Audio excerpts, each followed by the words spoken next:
you everybody for coming on this great occasion. My name is Edward Hamilton, I'm part of the Why Not NGO. Ourselves, together with Adrian Caruana, are very proud and happy to host Lama Karma Drodhul in Malta. Today, Lama Karma has something very special for us. Feel free to interact. At the end of the ceremony, at the end of the talk, feel free to interact with Adrian, myself, and Lama Karma himself, if you like. I'll give the floor to Lama Karma.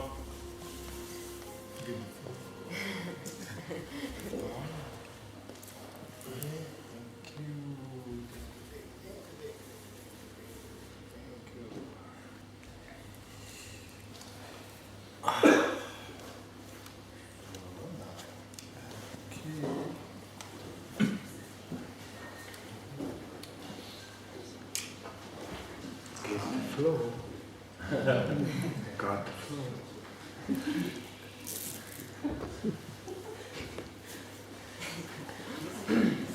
That's an expression.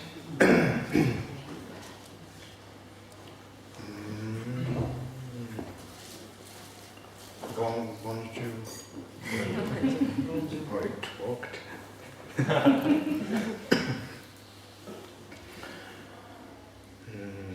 I would like to begin with prayer and do some we call lineage prayer, which means that teaching Dharma is all about blessing and living lineage.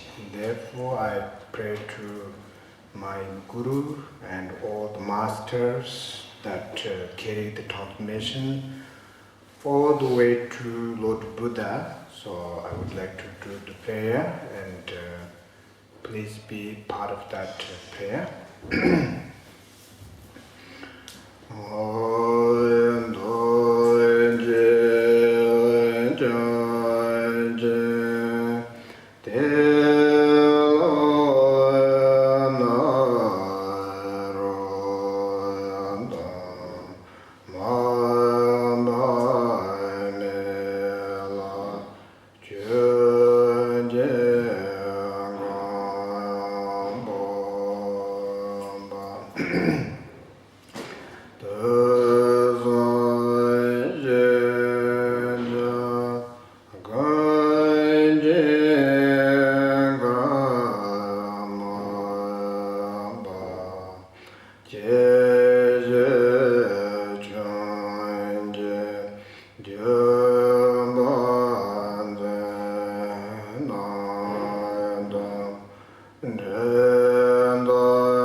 Oh, I'm happy you are still not sleeping. Such long chanting.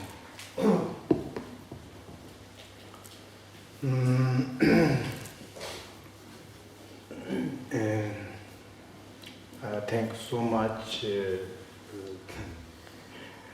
I always have Ed and also Adrian everybody having me here.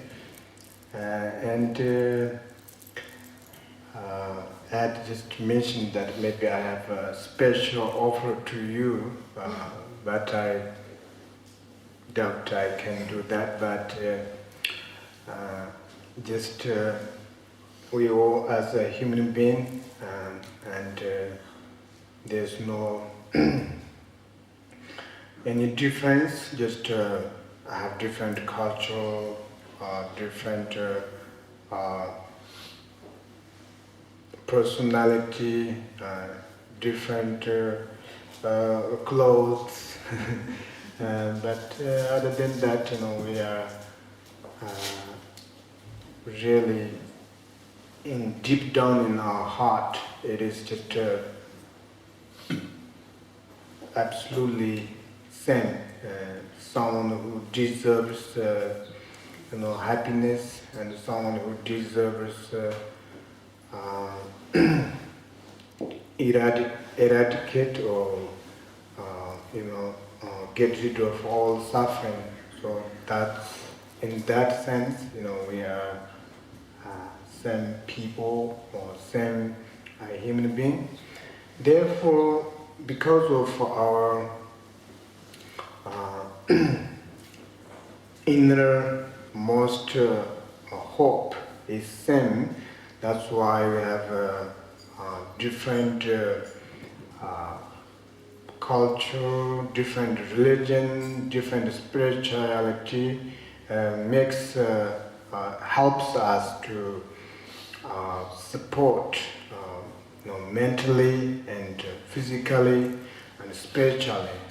So that's why I felt maybe it is fit to discuss a little bit about what, as a Tibetan Buddhist practitioner, can offer some guides or some service to the humanity. And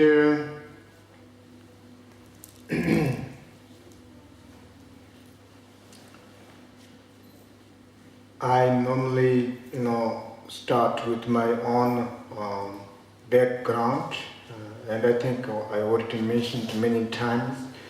And those people who heard this many times, you can,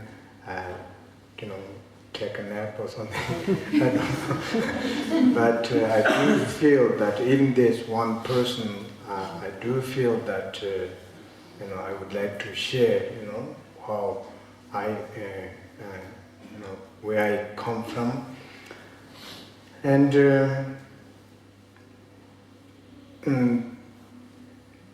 I was, born in Eastern Tibet, and with very, very isolated nomadic life, and you really, it's like maybe 1 year you don't see any other people other than our own neighbors. And I remember up until 8 years old, I never really saw cars, and I would tell the story again that one day I remember some Chinese people came and wanted to buy some things from nomadic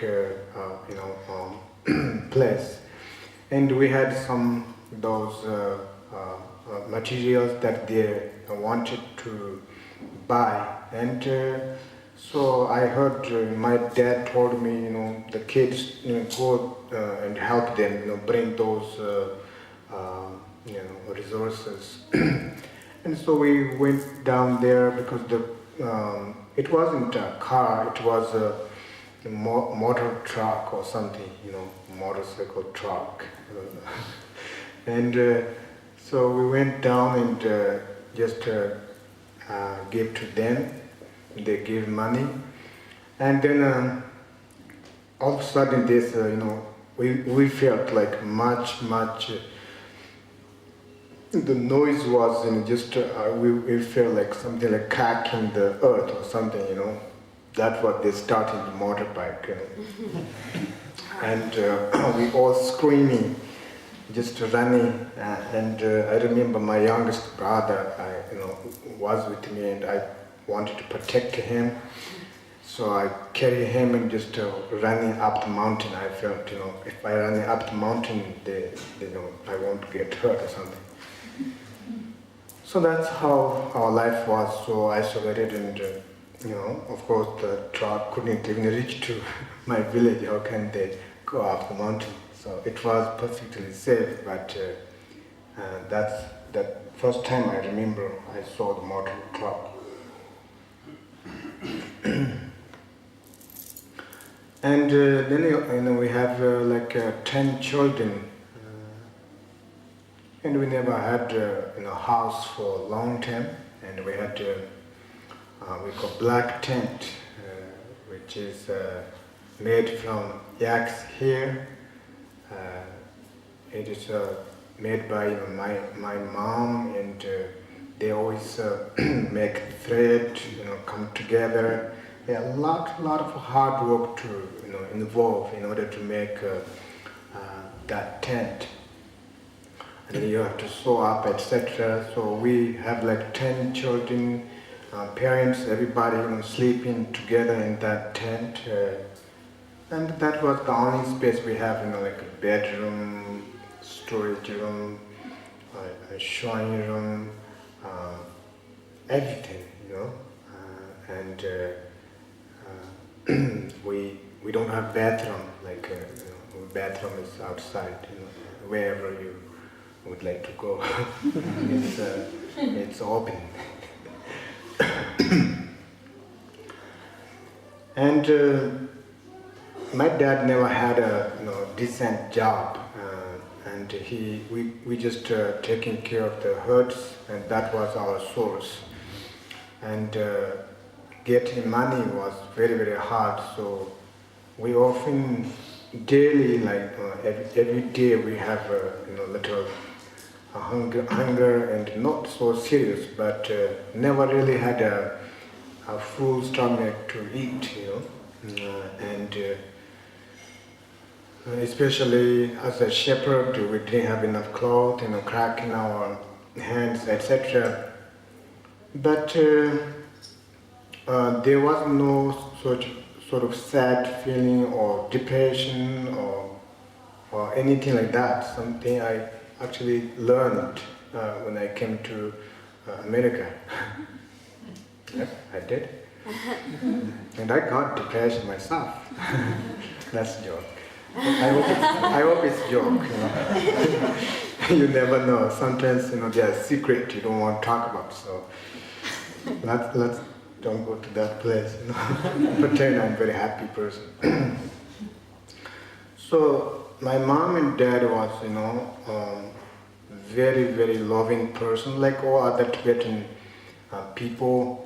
One thing that there are many differences between situations, but one thing was it's almost like 90% people can finish their marriage, and when they're married, and they normally only think about how to take care of children, how to survive, rather than just having divorce and fighting or argument. That was a beauty that I saw in Tibet, and because in the West, where I live, it's very hard for people. Even the marriage goes long term. Still, there's a lot of competition or something. Little things, argument about little things, not so important, And so of course, my background was, totally Buddhist. We always do practice. My dad was our teacher. He taught me Tibetan, how to read. We never really had school. None of my sisters and brothers went to school. We always have maybe homeschool, or would you say maybe my dad was And we had maybe 10 out of 10, 2 children died, and then out of 8 we have 4 monastics. One of my sister became nun, and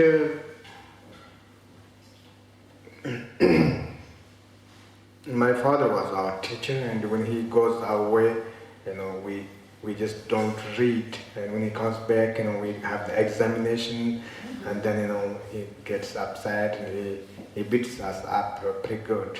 Especially me, I was very naughty, really, really naughty. I don't know how naughty. I mean, it was, I, as a small child, always liked to fight. Not so good. But it's interesting because how my dad taught us is like a very harsh way. When he teaches, normally very loving family, but when he teaches, he's very hard and can beat you up and scream you, etc. But I never felt that was something bad, because when I went to monastery, it was, everything was ready, and I felt it was so. I actually, because of my dad, I was able to, go right away to the monastery and do pujas, etc.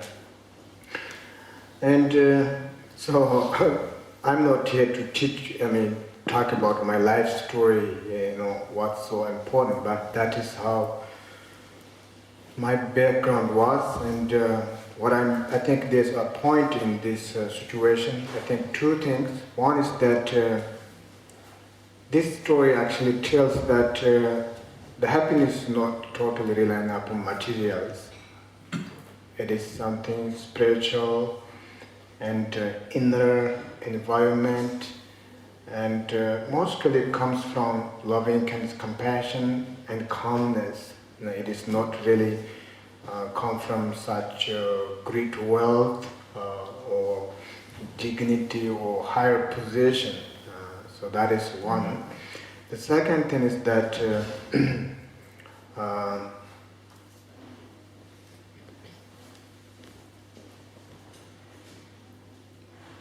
what was the second thing?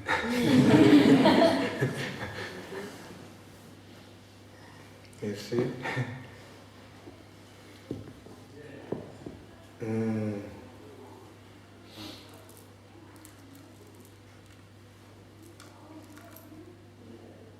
Well, maybe just forget, be honest, I thought there were 2 points, but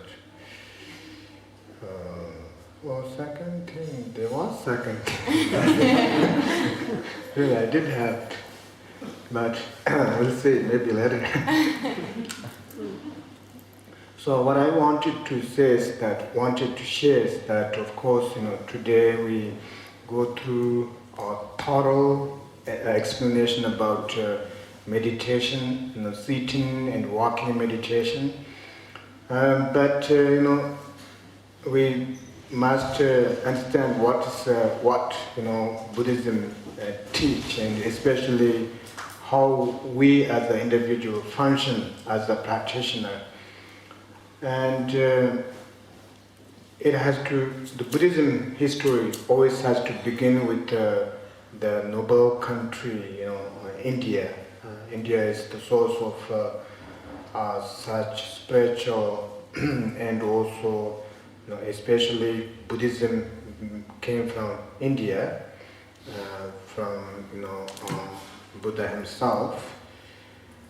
And of course, regard with the culture, we have very different cultures.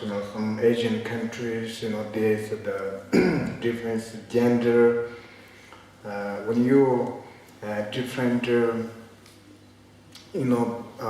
society, it is very, very common. We have some countries have so much freedom. Some countries does have much freedom, and they, some Muslim countries, you have to, cover your face all the time. There are many different society, but it is just how the world functions, And India was one of them. They have this caste, family situation. They have like 4 different castes, the king's caste or family, the Brahmin, etc. And those lower castes or family are not allowed to go to the higher family's house or stores. There was a lot of these situations. And when Lord Buddha was born as a prince, and then he slowly became, he ran away from the society, from the kingdom, and in order to help all beings, he meditated for many years and finally become enlightened. We call become enlightened means simply realizing his own inner wisdom. That wisdom is, for everybody, not just a Buddha, but we all have that Buddha nature or wisdom. And his first teaching was to everybody. He said that there's no gender difference. There's no. It doesn't matter what family you are. It doesn't matter what position you have. To practice Dharma, male, female. But most important part is the mind. So that was a kind of first light that Buddha brought in that world, because there was no difference. If you are such a butcher or somebody kills and this considered very bad, but that kind of karma is something can purify if your mind is motivated because of your pure nature that you have. Everybody has this pure potential or pure nature. And the reason why Buddha said that practice Dharma, there's no difference whether male or female or whatever you are, because he sees that everybody has this potential to become enlightened. He sees that people like ourselves has a lot of affecting emotions. Those are kind of temporary. It is not really part of the enlightened mind. That is the beauty of the practice. And right now, we as a human being have a very high quality. We are smart. We really know a lot of. Look at the world, how we created all this new, we so-called developed world. All of this scientific thing, all of this technology, everything comes from humans' intelligence. And so when you use this intelligence in meaningful way, so we have so much information that we never even can think of such, many years ago. And when you use that intelligence in meaningful way, it is really helps the society.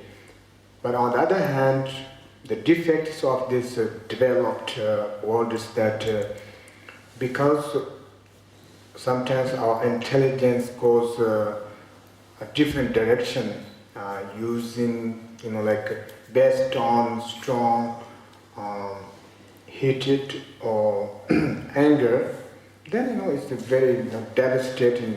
Just think about the World War II, etc. How many, just one instant, how many people got killed. And the people, life we have is so precious and so valuable. And so it is instantly, gone. All these hopes. Everybody has this hope. Everybody has family, culture, wants to survive for long term, but instantly, gone. All of this. So what I'm saying is that that is part of the improved evidence that about the Buddha nature, the intelligence. This morning I gave an example like you are at night, you have this flashlight and you cover with your hands. How much you cover this, glimpse of light comes from your hands, between hands. Similarly, the approved Buddha nature is that no matter who we are, we have this intelligence, we have this compassion to our own loved ones, we have loving kindness, we have careness to our own country. All of this a little bit improve about or evidence about having Buddha nature, but that is very limited. And so Buddha, that's why Buddha taught how to develop unconditional love, unconditional wisdom and compassion. And so how we develop our loving kindness, compassion, I think that is very, very important, because the entire Buddha's teaching from beginning to the end, there's a quotation in a sutra of Buddha. He said, Sanji chi chun ninjira to chewao. You understand that, right? It's Maltese. Yeah? Sanji chi chun ninjira to chewao. Ah, you hear it.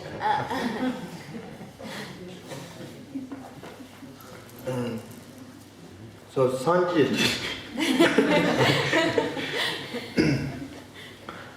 ¿qué pasa? Sanji Chun Hinjiro Chihuahua means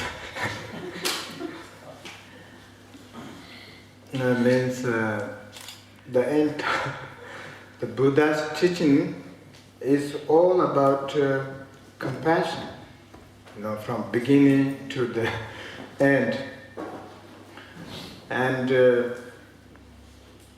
so we always should discuss about compassion and loving kindness. So that's why I would like to give you a little bit sort of instruction or maybe explanation about loving kindness, compassion.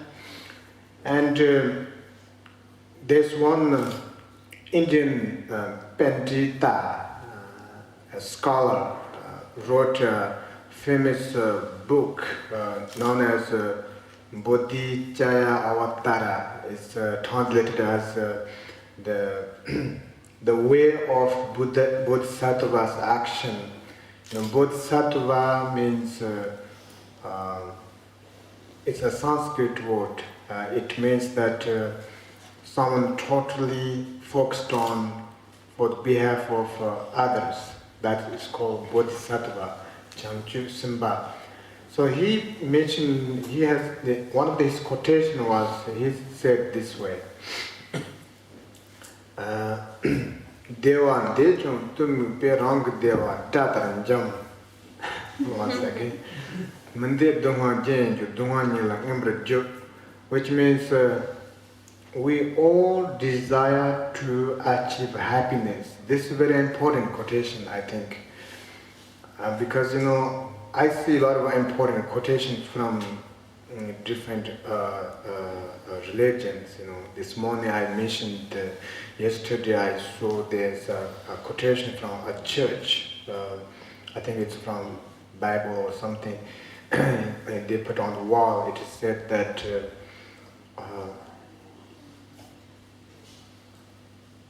just having food, I can't remember exact word, but it says something like just having food for body is not enough. We need food for the soul.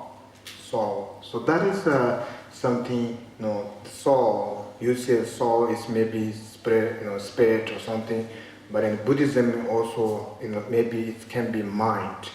So we have to have a special support for mind. So anyway, this quotation of the Bodhisattva Shantideva mentioned that we all desire to experience happiness, but because of our ignorance, we conquer our happiness like enemy. That is the first quotation. So we have to think about what we're doing, because we understand the first quotation. We all want, have desire to experience happiness. That is very simple, right? Everybody likes that. I mean, when people depressed and very agitated, or something very, bad situation happens, you take refuge in drugs, alcohol, in order to comfort oneself, isn't it? So, and we take refuge in many things, like when you thirst, you take refuge in drink, hunger, you take refuge in pizza. That's what I ate after teaching this morning. Yeah, it is true, we need this kind of refuge. And it was a big pizza. I still have leftovers. So, I'll work on that after. So we all understand that we all want to be happy.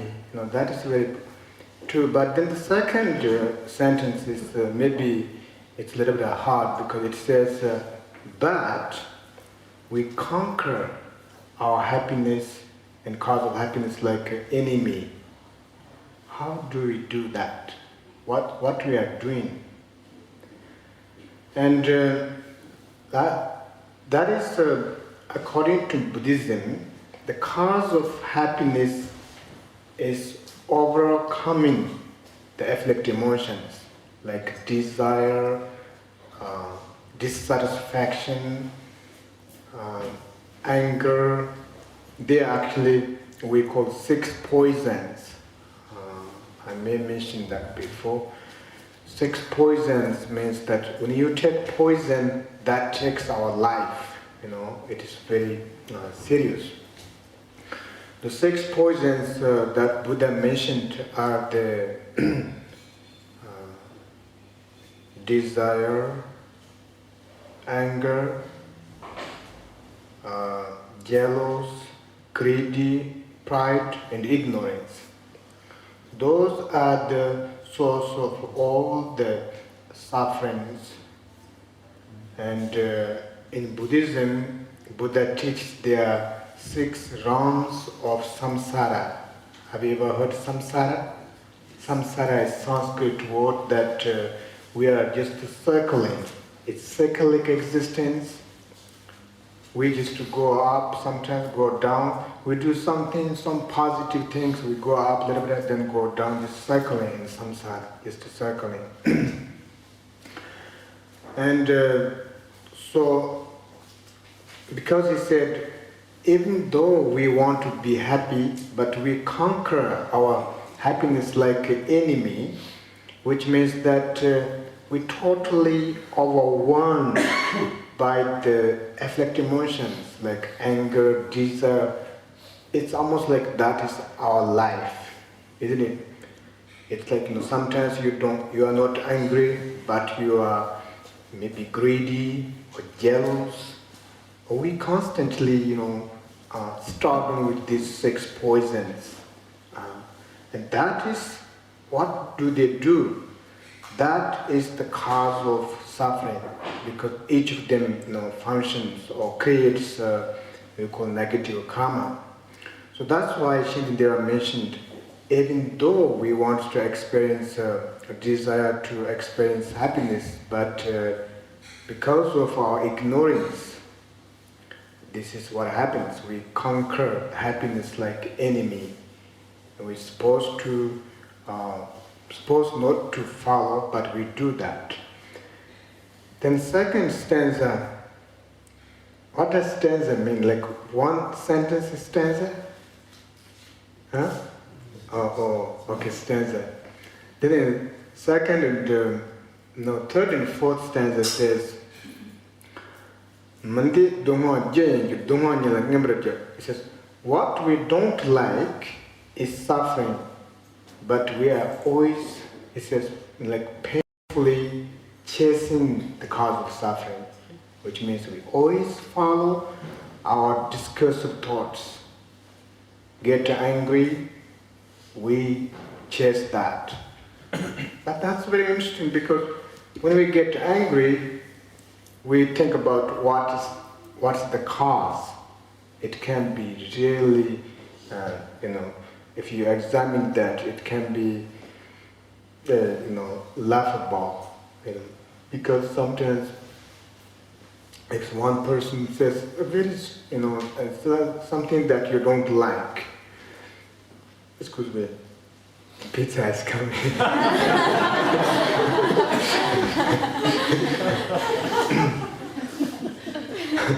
Something you don't like, then you get angry, but at the beginning you don't have strong anger, isn't it? You don't like that, something you don't like. Then slowly you think about that. You think about that over and over. Then you really, sort of explore that anger. And that's how it causes to have big problems. You are not able to sleep, and you want to, say something bad. All this problem comes. And so sometimes, we think we are smart. We always think we are smart, what we say is very, kind of, but actually sometimes we are not so smart in that situation, because we are small, we are controlled by this is unnecessary, I would call unnecessary afflictive emotions. And where this all afflictive emotions come from, in Tibetan Buddhism we call ignorance. Ignorance is what we have. It's very clear. We say, I want this, and this is what I did. I. We always have, very strong I. Without really knowing where that I is. I or mine. Then when you have that I, this is mine, this is, his, so we can clinging, fixating to other surrounders. That is we call ego. I, and we always have this fixation. And so basically the quotation is about how we create negative karma, how we basically follow the afflictive emotions. And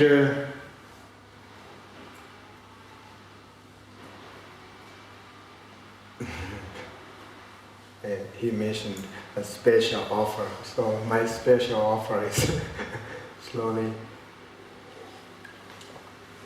Okay, let's see. I traveled to South America, and when I teach in English, they translate that into Spanish. It's really good, so you can, think about what's next. But when you teach in English, sometimes all of a sudden,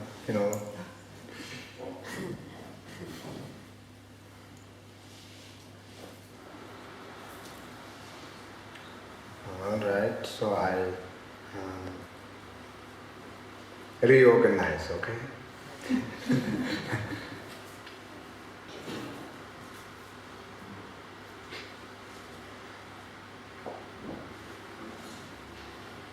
So all of this talk basically came from,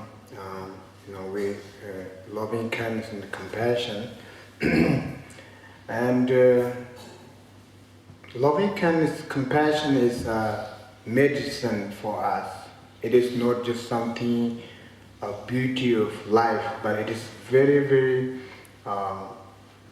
special medicine for our physical health as well, because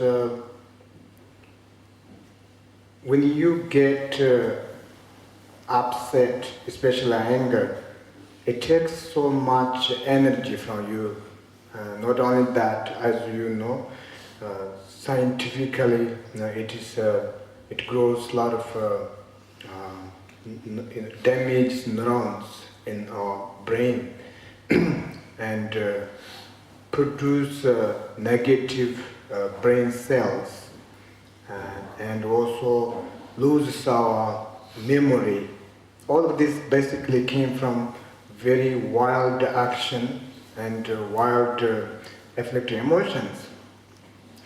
And that's why, the compassion is, and loving kindness is a beauty of our life, because I think last night or something I mentioned that if a couple has such loving kindness and compassion, and then there's a wonderful environment in that family environment, and everybody can enjoy your life harmoniously. We have a saying in Tibet that don't transform the glass of water into blood, which means that even you don't have much to eat, but if you have very loving family, and your life will go absolutely wonderful. And even you have a glass of water to drink, that is very tasty and very wonderful. Unlike you have everything, but if you have to fight or argue all the time, then nothing can be beautiful. Because this is how strong our mind is. At times, when we are very happy, everything goes well, especially happy, calm, everything what we see is beautiful, isn't it? All people seem like even nicer to us, and environment has a lot of become more beautiful. And then at the moment when you change that concept into anger, then everybody becomes sort of enemy. You seem like even like two people talking, it seems like talking about you. Of course they are not talking about you, but how you bring control by the anger. And of course, whatever you eat, there's no taste because of the such emotion. And your whole physical body totally changes, and very scary. I share you a story, and this is something good story about me. One of the best story about me. So I would like to share that so that you will give me a lot of respect. Maybe you will invite me again to Malta. One beautiful day, maybe 2 years ago, at the monastery, I finished breakfast, everything goes well, I had a good mood, and I took a walk up the mountain. It takes about an hour, So I was walking, and there was one lady, maybe like early 40s. She's very pretty, extremely beautiful, and tall, skinny, blonde hair. But when she walks down, I walk up. I see something. I mean, she is beautiful, but she was very upset with something. So she came to me. I was just using a walking stick, just fun.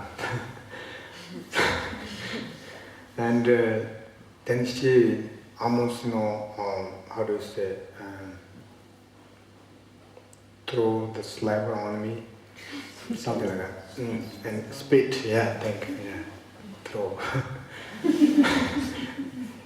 And then she said, "Are you from that monastery?" She couldn't pronounce that monastery. She was so upset, and I said, "Yes." And she said, "That monastery should burn into ash, and once you burn it, the ash should put in a garbage." And she has got a description, and I didn't know what's going on, but I just saw her reaction and her really effective of the anger. She was miserable because, looks like her hair's kind of standing, and her eyes not stable, like just like a blink in her eyes lot, and sweating, and maybe it's from walk. And when she talks, she doesn't have to speak to me because the water comes on me automatically. And she really was shaky. And then she said nothing, and I didn't say anything because, in fact, there was no space because she constantly talking. And then she walked away. I said, "Sorry." She looked at me and kind of surprised looking. "Oh, maybe it's not your fault." So anyway, I saw that, because normally I myself get angry, I don't see myself. But when you see somebody get angry, it is devastating, And that is a temporary effect. And the long effect is that in Buddha teaches the negative karma. Instantly it actually sort of damages all your positive spiritual. And next life, people don't like you, and you will have a lot of enemies as a result of karma. But most part is that once you die, if you are not able to purify that negative karma, you go to hell realm. One of the worst realm, you experience so much suffering. And that is the antidote of anger is loving kindness and compassion. You probably heard this a lot, loving kindness and compassion all the time. But you don't really, just simply hearing doesn't help, If you really practice it, then you really see the effect of loving kindness and compassion. And one of the way to practice loving kindness and compassion is taking oneself as an example. Buddha teaches in one sutra, he says, it is tantric practice. He says that take oneself as an example and don't harm to any other beings. So that is how we practice, which means that what we want, everything what everything what we do is really want to experience happiness and free from suffering, and everybody else doing the same thing. And so in Buddhism, that is the most important part to try to overcome the anger and really try to feel the sorrow and suffering of other beings, not just for animals or people, but insects, from all the creatures, because none of them want to experience a suffering, and none of them want to, depressed. Everybody want to be happy. And yesterday I gave an example last night actually. When I did retreat, there are many bugs, including ants. And I have, meditation box like this, do practice. And then sometimes we have little ants comes for food on my table. So this ant just walks a lot, walks and round, and he, I don't know he or she, but he whatever eats, it doesn't want to jump from the table, just wants to circle, because he or she feels that if he jumps, maybe say he, because he, maybe she, if she jumps, then she can get hurt. She doesn't want to hurt. But then, I sometimes have to cough. So a little bit cough. As soon as it's also we have to play music pretty loud. So I'm sorry, I have to play, So I just play and he just jumps without hesitation. You see, just think about that thing. And because he first doesn't want to hurt himself, then later on, he doesn't want to hurt by me, so he jumps. And when you really analyze that, I don't think we don't have to use all this logic, because scientists in improving everything. Scientists, have documentary about these creatures and how much they like to be happy, how much they like to be survive. And we as a human beings think this earth is something we can control. This is belong to us. But actually it is something shared by entire creatures. Not only the animals, people, but spirits. If you, I know some places it's very strong, like in Tibet, we really respect the environment so much. For example, like if we have to dig something, we just don't dig. We have special prayer to give permission from the deity or spirits. And then, once we've done that prayer, we dig, and if you need rocks, same thing. So you always respect. And water, when we pitch water, we first offer to Buddha, and then we pitch it. We just don't take without doing something. And so as a human being, like in many places thinks that this environment belongs to us, and we can just do whatever we want. I think that's why all of these disasters, natural disasters happening.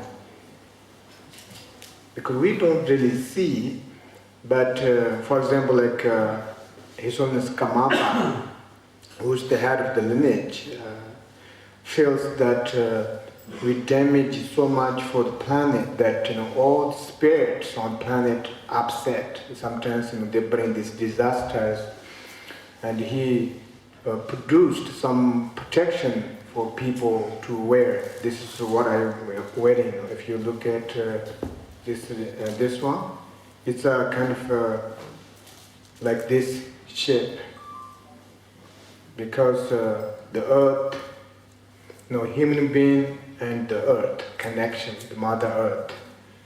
So he says, whoever wears this one will not have a, earthquake or anything. And I heard Malta never had. Do you have earthquake here? Oh, okay. Okay.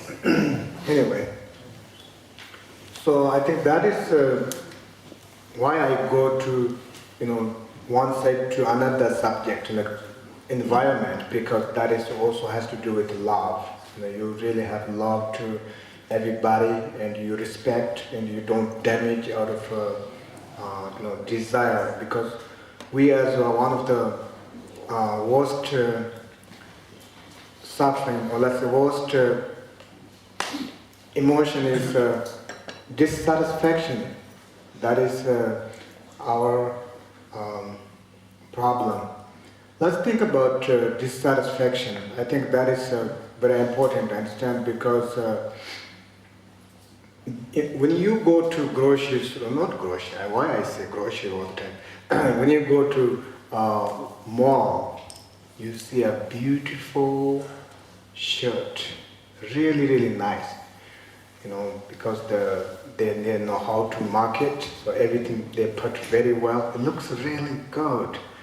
So you want to buy that. So you buy that, you will wear that few days, and when you go back to mall, you see something else, your dissatisfaction begin to control. The one you bought that is not pretty as what you bought today.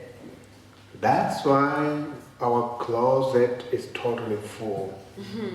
We don't really wear all of them. Do we have such long life to wear all of those clothes? Nobody knows. It's unpredictable. So that is called dissatisfaction. Dissatisfaction will come forever unless you really see the inner potential, inner peace. Once you're able to face your mind in and meditate, doing meditation, and you really see there's something, such satisfaction within you, that's the best friend you ever have. You can use that friend anytime, because when you agitated or suffering, you can meditate, you can calm. So that's why we have like in Tibetan masters, they don't really eat much. They're totally closed retreat, and have one of the example in 11th century, Milarepa. Actually, that's how I memorized the language, Milale. Yeah, Milarepa. I know it's funny, but Mila, right? Milale, okay. And that's very similar to Milarepa. So Milarepa was a yogi who practiced entirely, he practiced on mountain, never really practiced in village, always in cave and Himalaya mountains, the maybe 25,000 high altitude, covered with snow. He only wears one white cotton cloth, meditate on those caves. Entire his life was dedicated to meditate on mountains. And what he ate was, what's the name of that plant? Nettle. Nettle? Yeah, he ate nettles. He didn't really eat much human food. Why do you think why he survived like that? He's another human being.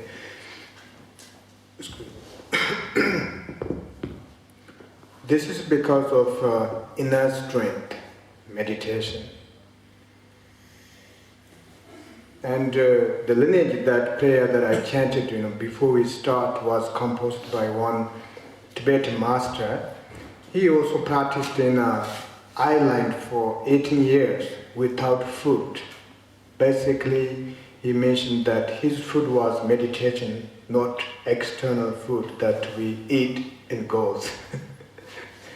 Right? We have to eat, whatever we eat has to go out, right? So inner meditation, that's why even nowadays, some meditators can meditate for a month without eating.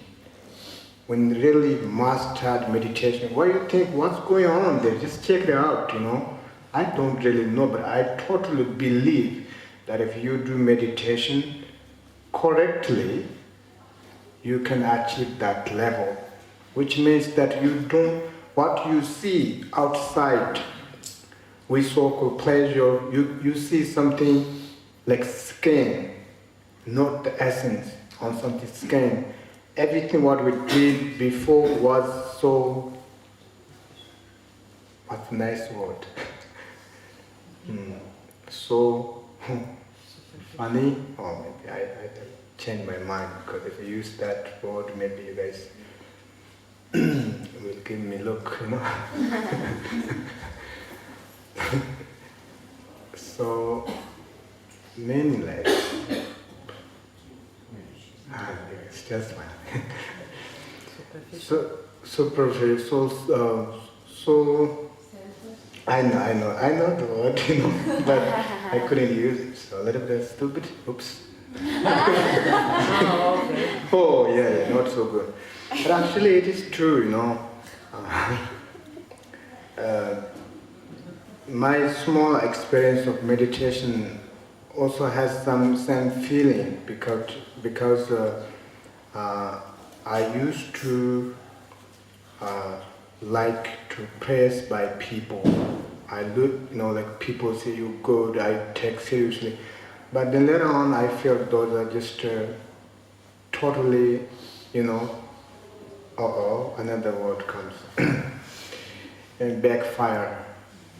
It's something not so meaningful. So anyway, I'm glad that, I talked, finally came into the meditation. I couldn't just come to that point. So now about meditation. Do you know the 7 postures? How many people know the 7 postures of meditation? Can you raise your hand, see if I need to talk it? Oh, okay, not many. All right. So there are 7 postures. Maybe some of you know already from different sources, but maybe there's a little different to what we teach in Tibetan Buddhism. Tibetan Buddhism, if you ever practice, it is not practiced from book. It is totally relying upon living lineage. If there's no continuation of the lineage, then it won't help, because from Buddha taught Dharma, that lineage continued up until the masters who carried the lineage, who practiced the lineage.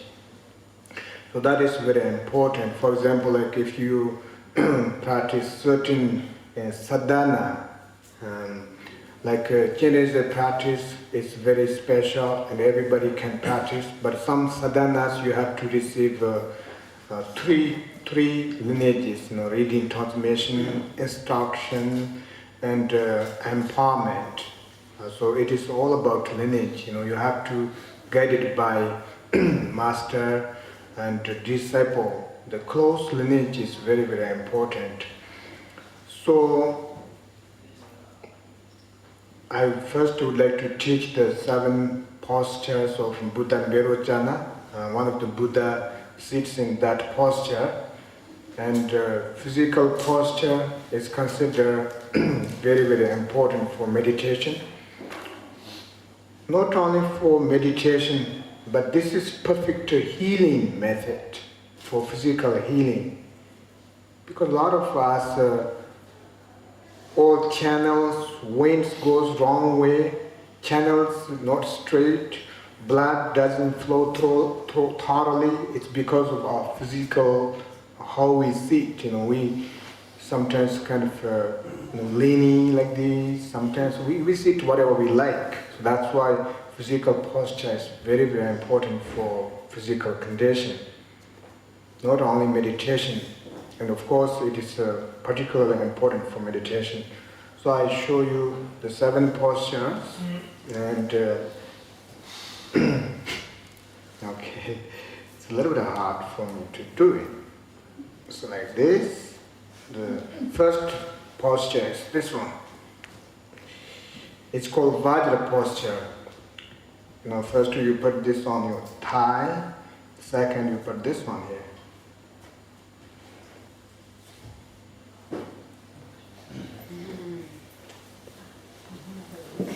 Yeah, good.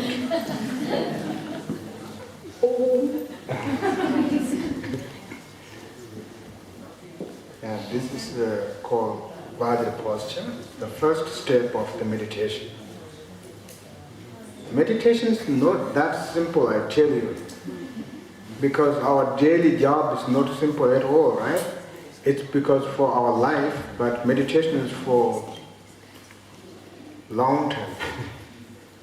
Okay, this is the first posture. If you can do this, then you do what you guys doing, and also the cushion, definition of cushion, I think this serves the height, the 5 fingers. Exactly, that's almost exactly. That's yeah, very good, thank you. These are very, very good. Because the cushion supports, up here, then you don't get too, you don't hurt too much. And then, among the 7 postures, one of the very important part is the spine straight. Totally straight spine. And in the retreat center, when we do meditation, we sometimes use stick, this one, and also stick here. Put your chin on the, like that. Yeah, no, this. I remember because we can't sleep at night for 3 years, 3 months, 3 days. So we just sit up like this, and it really helps. Otherwise, I go like this, right? Whatever. And then the morning, then it takes a long time. It's so pain. It's really pain. So you just do what like that. So if you have this, I also put, the travel. People who travels, they carry something. They have something. So I tied that on my meditation box, so just tie myself. So the spine straight is very important because first this leg posture brings stability of meditation. It makes very stable, whole your physical, whole your body balanced. Not leaning this way, it helps to balance. Then the spine straight makes your flow, let's say the channels becomes clear, and the winds flows thoroughly or correctly. And the other part is that as you know, the spine, the brain part is connected with the brain all the way. That's why, we have this very, connection with the brain as well. And then that is 2. Third is your hands. Hands has a few. One is goes like this, at your lap, like this, like Buddha. And other part is also we do this one. You just block the ring finger here, if you note some of the masters wearing ring finger, even monks need to, very, very special master with channels and wings, they wear 2 ring fingers to block the negative energy. So this is one of the reasons we go like this.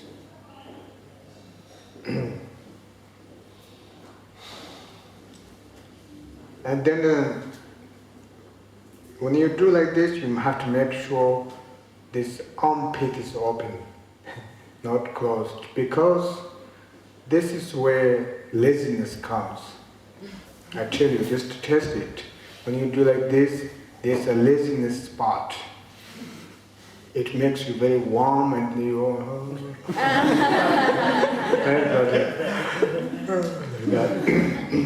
so you have to make sure it's open. You know, it has some space to breathe. Alright, that's third. Fourth is chest open, we say, chest open. Which means that when you do like this, it's naturally open. You don't want to do like this close, but chest open. And chest open, like, have you ever seen vulture? No, vulture. But vulture's demonstration, probably you never saw that before. Like in Tibet, when people die, we give the corpse to the vulture. And they have it's very interesting, you know, ritual, because vultures, they have their own leader. And when you give the corpse to the vultures, normally a lot of vultures come, but they don't eat it until the leader comes last. He doesn't just land down, he just go around a few times, then slowly go down, and then he just elegantly walks like this. So at that he extends his this part, you know, like this. That's what's the example. And I have a story about this, you know, shoulder open, because as I mentioned, if you really want to learn the living lineage of the, you know, transmission, you cannot learn it from the books. You have to guide it by masters. One of the examples is we have one Rinpoche called Minju Rinpoche, one Karma Kagyu tradition.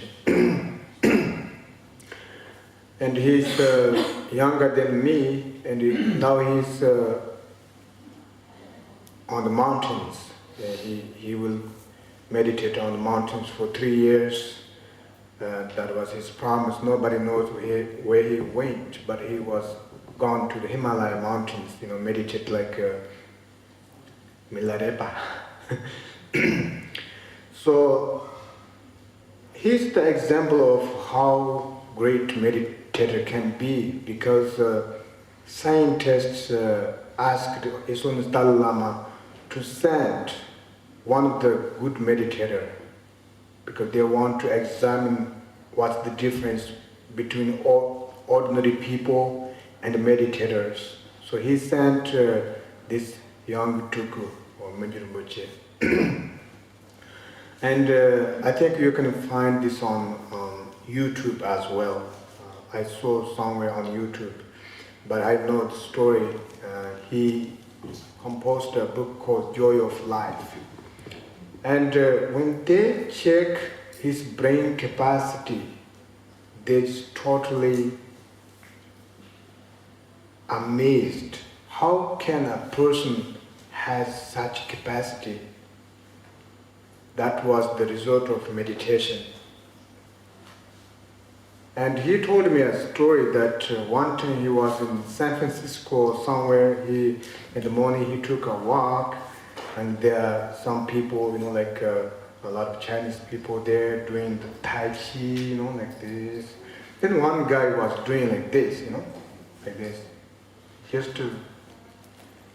He's just straight, but hand doing like this. Then he saw Minju Rinpoche, said, "Who are you? Are you a monk? Do you do meditation?" I said, "Oh, I do. I'm from Nepal. I do little meditation."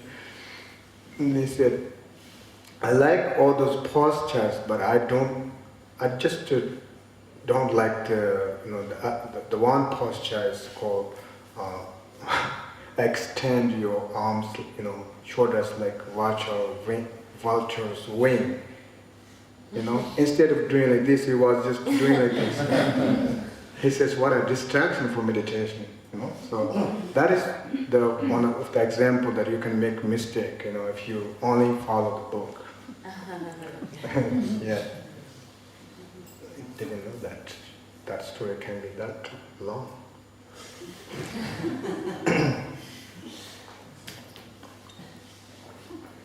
Anyway, so we don't have to do this anymore, right? Yesterday.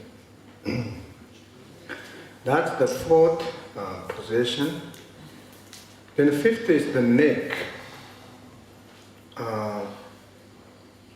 There's a little risk. Why is the risk? When you do meditation, you lose the.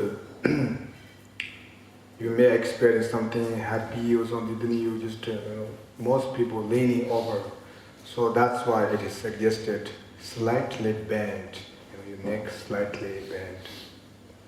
Not like this, but slightly bent. Basically, you kind of putting the weight of your head on your neck, like this. And all these postures, you can feel yourself, if you are doing correctly or not. If it's something wrong, you feel not so comfortable. And then sixth is the mouth and tongue. Mouth suggested live as it is. Normally you don't open too much, but not too close. The tongue to palate. Tongue just to touch to the palate, upper palate of the mouth, like this. Because tongue normally generates a lot of saliva, and it creates distraction in your meditation. And then lastly, your eye gaze. Eye gaze, you can live whatever you natural way, or this is a particular position is for shamatha meditation. This is called shamatha meditation in Sanskrit. It's called calm abiding meditation. Calm abiding. In Tibetan it's called shi and ne. Shi means calm, ne means abiding. Because what you are calm from 6 poisons. And then ne means abiding. You abiding in that state of calmness. That's the definition of the shamatha meditation. So I guess normally down, look slightly down, because you want to calm. We use that word a lot, right? People say, oh, calm down, calm down. So that is the 7 postures of Vairochana. And if you can't do these postures due to your physical injuries, if you have to sit on chair, then there are 2 postures you can maintain on chair. Always spine straight and relaxation. Physically totally relax. Because that is something you can do in airplane, you can do in your office. When you do emails or something, you can just simply calm and relax. So all of these 7 postures, the relaxation is very, very important. You don't want to be tense. Totally relaxed, muscles relaxed, physically relaxed. Because if you're too tense, it blocks the flow of the wind. And then you agitate, something so here, something so there. So it's not so comfortable. So I would suggest that maybe we can do that posture for a while. And then after that I will teach you how to, or do with mind. Yeah, I know it's a little bit hard, but the postures.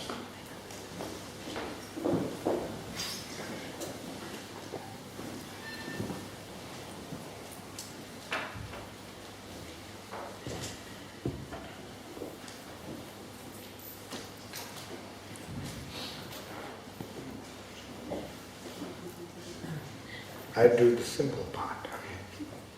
This part is a little bit hard. All right.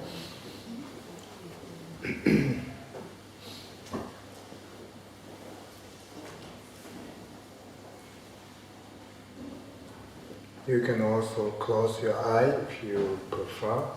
I normally close my eye. And we are not really doing a meditation that comes from external, but we are basically doing the meditation that is within us all the time. Our meditation, relaxation, peacefulness, clarity, it's always within our mind. It is not something you discover in something new. Rather, it is because of the distractions, we never really worked on that. So believing that our nature is always calm, we are going back to the original. So physically totally relaxed and maintain the postures.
Alright, I think that's enough for physical posture.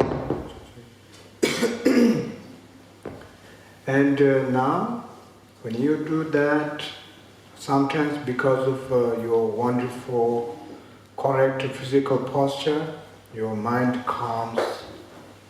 But then, it may go away. So when your mind starts to agitate, and there are many, many methods, and one of the methods is following our own breath. When you start to have many thoughts, then you don't rush. It is almost like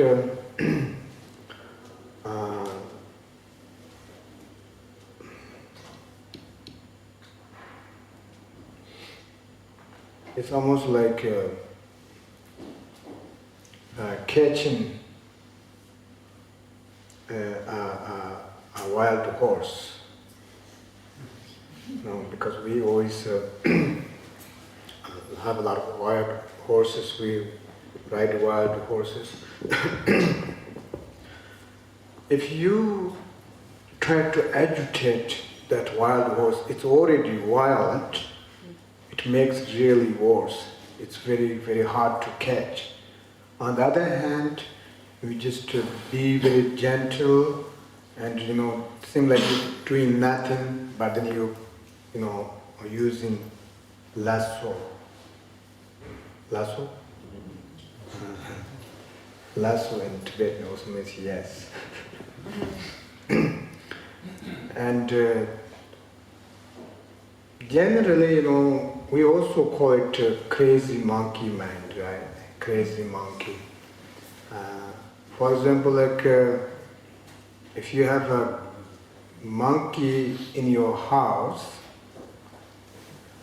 well, maybe even you don't say it's crazy, monkey is very active, right?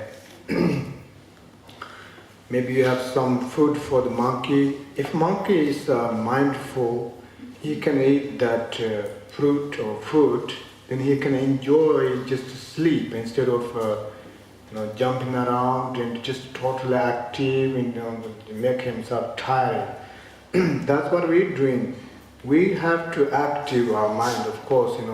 You can't just totally just spaced out. You have to take your daily life with mindfulness, and sometimes we can enjoy this moment of our own calmness. That is very important, What I see is that one of the weakness in our practice is not having confidence oneself. At times when you have difficulties and you can't do meditation, then you just lose that hope, or meditation doesn't work. Meditation is not just something come out within a day, it is constant effort, Just to simply maintain our job, daily life, how much effort we put. But meditation is just for many, many lives to come. It's not just only this life. So it's very important to understand that meditation is always within ourselves. It's just a matter of time how you do it. So when you start to have thoughts, you follow your breath. When you breathe in, this breath and breathing I always mix up, so it's okay. When you breathe out, you follow your mind with your breath. When you breathe in, you follow your mind with your breath. Which means, follow means that you don't think, I'm breathing, my breath goes all the way from to the floor or something like that. Not like that. But you are aware you are breathing through your nostril. You kind of feel it when you breathe through your nose. Then when you breathe in, you do the same thing. So that basically, the mind rests on that breath.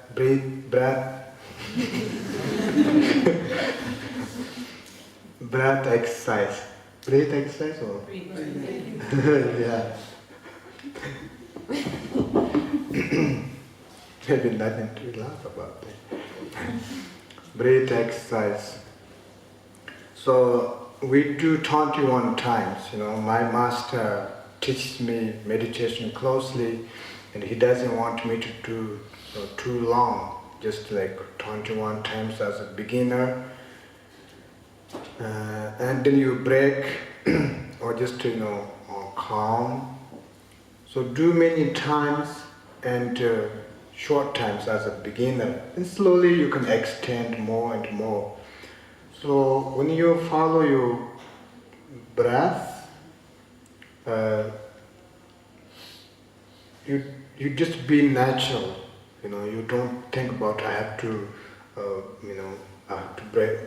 breathe hard. You just simply be natural, and your breath can be short. That's fine. And slowly your mind calms, then your breath become longer and longer.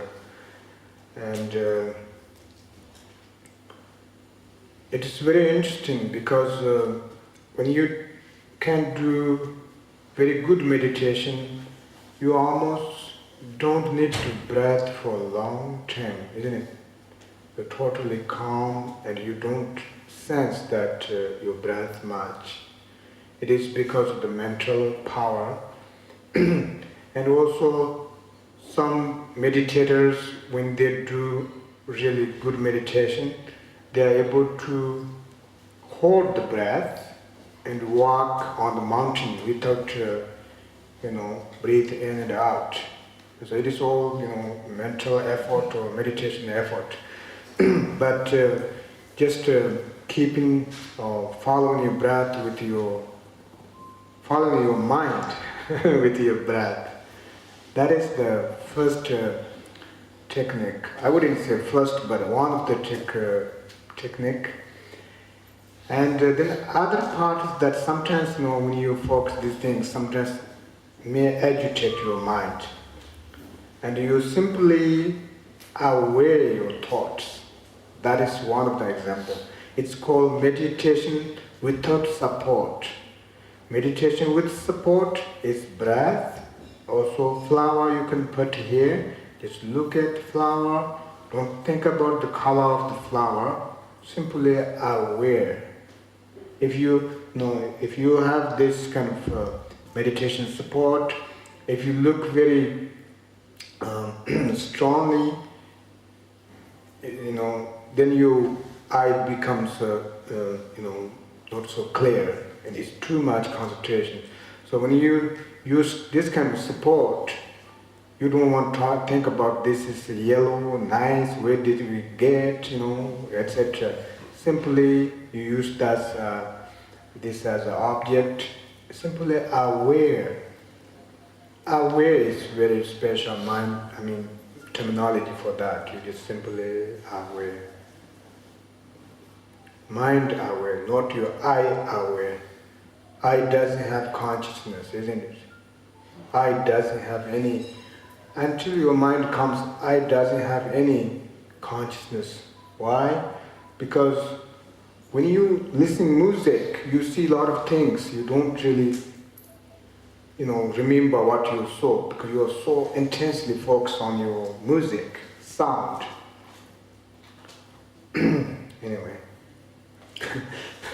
meditation without subject is simply, aware your thoughts. You use thought as meditation. When your thought comes, don't think, oh, it's really bad, I have to stop. But just aware.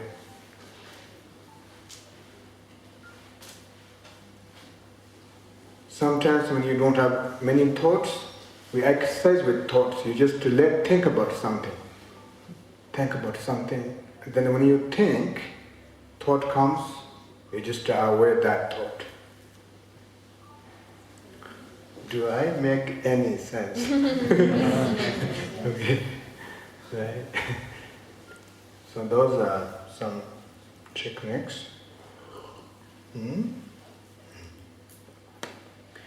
So can we do little meditation without subject? I normally like the without subject. Of course, people have different interests.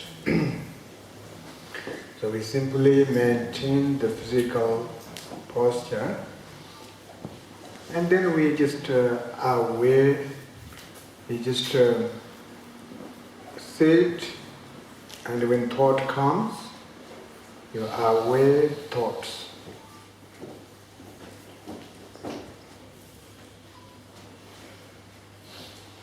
Sit very relaxed, physically relaxed. Let thought arise. When thought arises, don't consider it is bad, rather it is support for meditation. So you just simply are aware thoughts.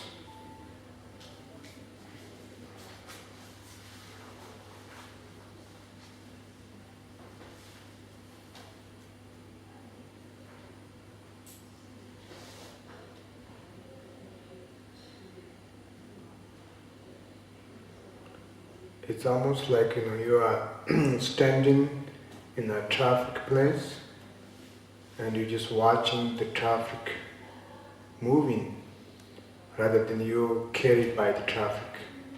You just watch, thoughts just goes like that, goes by, you're watching.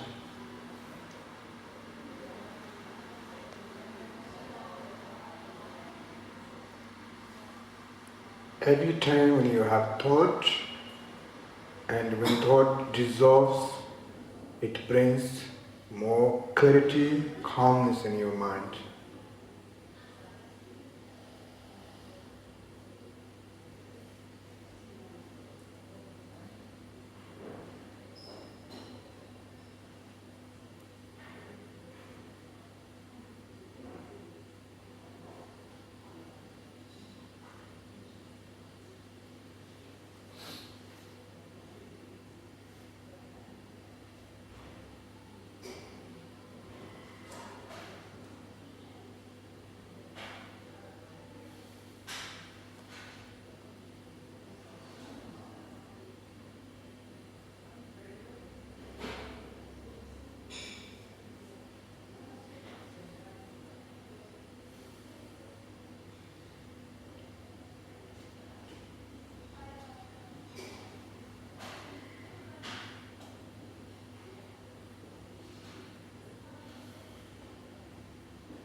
Alright, so that is just a demonstration, and of course you can do this all the time, especially if you guys are interested. I'm willing to guide the meditation in the future, and we have Edward who will oversee the group and maybe meet once a week. And when you do meditation, this is first step. And when you do meditation, you can send emails to me, on Facebook or Skype or whatever. I can reply whenever I can. I normally not a speedy replier, I have one group, a Google group of special practice, and they send me questions. Maybe it takes 2 or 3 days, but I do reply steadily, not immediately, And that is called sitting meditation. And then I would like to go to walking meditation, because I felt that I can put all my effort to bring Kobe Bryant here, play basketball for you, and you can cheer us up and happy, but that doesn't last too long.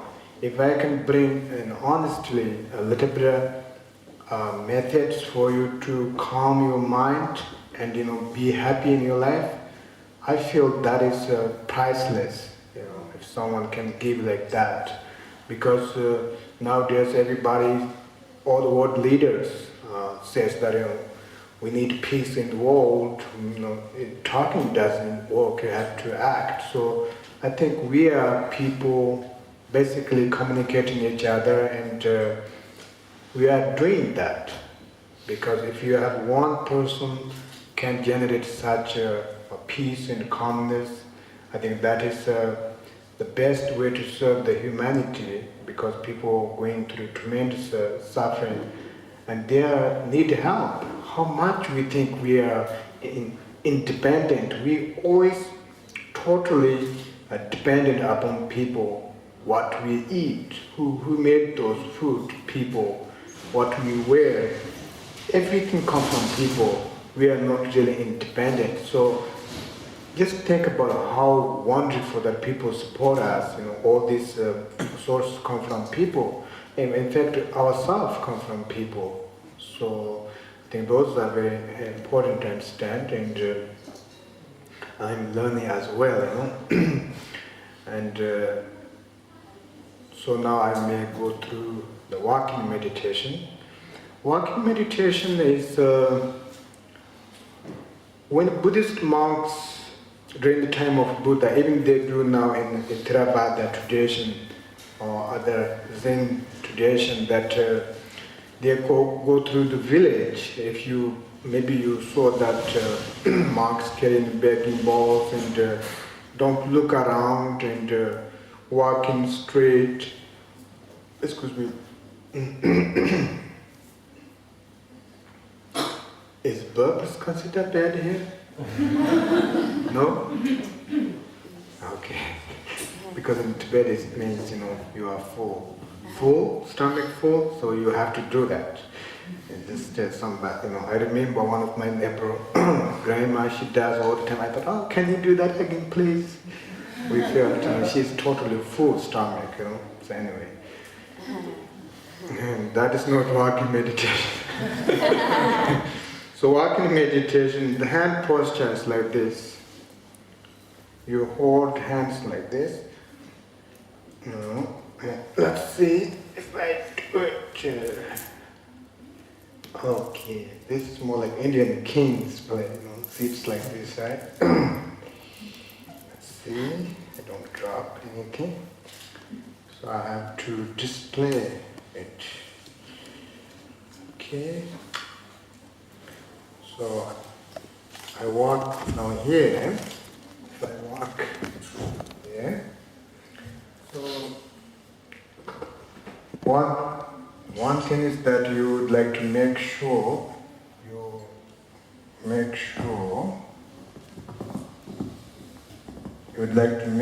that your spine is straight, like straight, and then you have hands like this. This is called mindfulness hand, kind of mindfulness. And then when you walk, each people, space between two people, like, I don't know, I'm not good about measuring. But in Tibet it is said the length of yoke, the one we use when you plow field, put on yaks or something like this, wood. Anyway, the point is that you don't want to step on other person's toe. Is it toe? Alright, so yeah, you go like this. Then you walk, you don't want to walk like this, but you make sure, first step like this slowly. Because your whole concentration goes to the feet, not the breath or anything. When you totally feel like this, slowly, like this.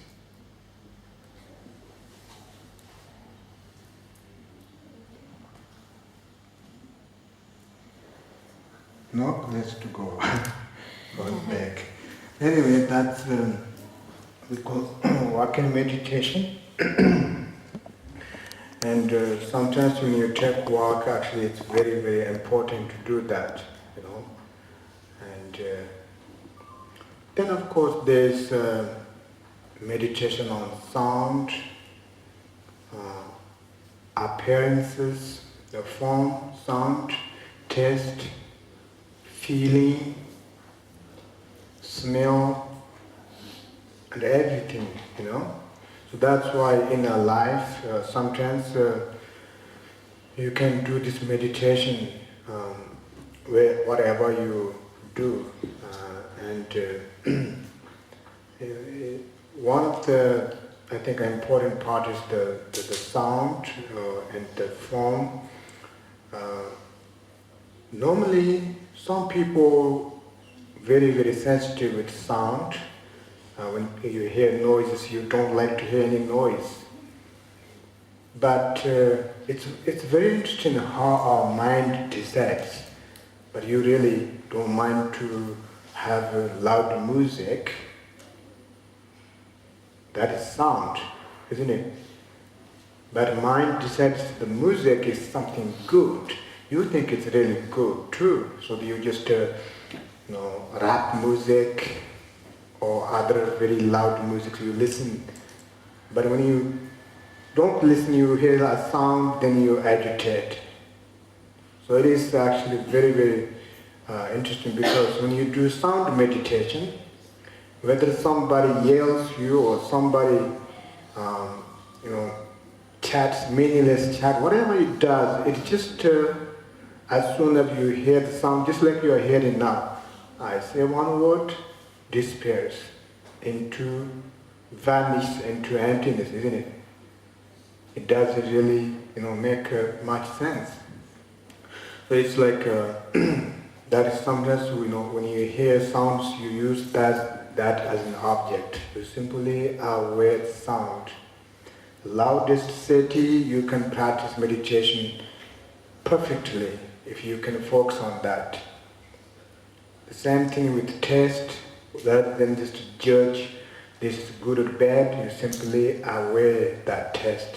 Same thing like feeling and form. When you look at people or animals or whatever you see, it's constantly changes, isn't it? It's just when you in dream, sometimes you see images and it just vanish. Same thing, you just look at people or using as a subject rather than a solid or real. I think I should close. So maybe I stop here and maybe you can ask questions, because I'm talking too much. Doesn't make sense. Any questions? Mm-hmm. You said that sometimes we create anger. Mm-hmm. Like if we don't like something, we just think about it over and over again, and we end up creating a big anger. Mm-hmm. So what shall we do if we don't like something? We should just try to forget about it and go on, or what? Let's see, in Tibetan Buddhism, for example, like most don't like come from people. We judge other people's reaction and people's judgment, personality. But when you are a practitioner, we consider people who irritate you is very, very important, because without this kind of cause, you can't practice patience. So patience is the most important practice in Buddhism. So the other part is that if somebody upsets you, if you are not there, the other person does upset. In addition to that, the person you are the one caused the other person get upset, and then that person create negative karma because of us. And so when you have this kind of situation, we consider this as an opportunity to be patient.